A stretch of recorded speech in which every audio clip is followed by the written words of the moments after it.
where do you see, education institutions waking up to the fact, as well as guys like IBM and Infosys and, other part of the industry, and not but talking about IT as the larger part, realizing that if they have to sustain their business model, they need to invest actively in education institutions. So any thoughts on that?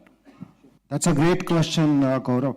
Now, two thoughts. I think overall, if we see the fraternity of the industry, I think our obsession with the paradigm of teaching is overwhelming. There is an obsession about teaching. In my opinion, the paradigm shift has to happen. It should be converted or changed or transformed from teaching to learning. I think in today's world, when almost every industry is getting disrupted, when there is fragmentation happening, and the half-life period of knowledge is shrinking, every product or services within 3 to 4 to 5 years, and maybe at times in a few months, is getting obsolete. So it is very important to have that fundamental paradigm that it's all about learning. Now, the Gaurav's other part of the question, how do we inculcate the feeling that the IT companies or any other potential employers do not have to spend a lot of time and energy and resources to train the people to make them functional for their context? I think chartered accountant, if we see that as a case study. Now, in my opinion, that's an exceptional model which already exists. Even the government of India's audits get signed by a chartered accountant.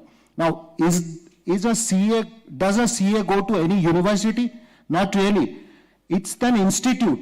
There is no university awarding that degree. It is a professionals who set the papers, who create the ecosystem, and when the students want to study for that exam, they go and do articleship and they get paid also for that. Now, I think these are the models which exist. Even ICWA is similar. We need to have more of those models come in.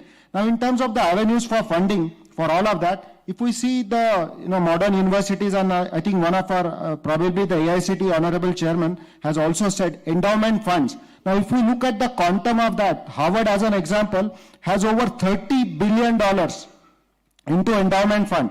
So the alumni network can also be tapped in, which can close the loop and play the role in learning. So they can come back and play the role where they can either be the incubation center, or they can do the funding, or they can be the co-faculty along with the students, I think.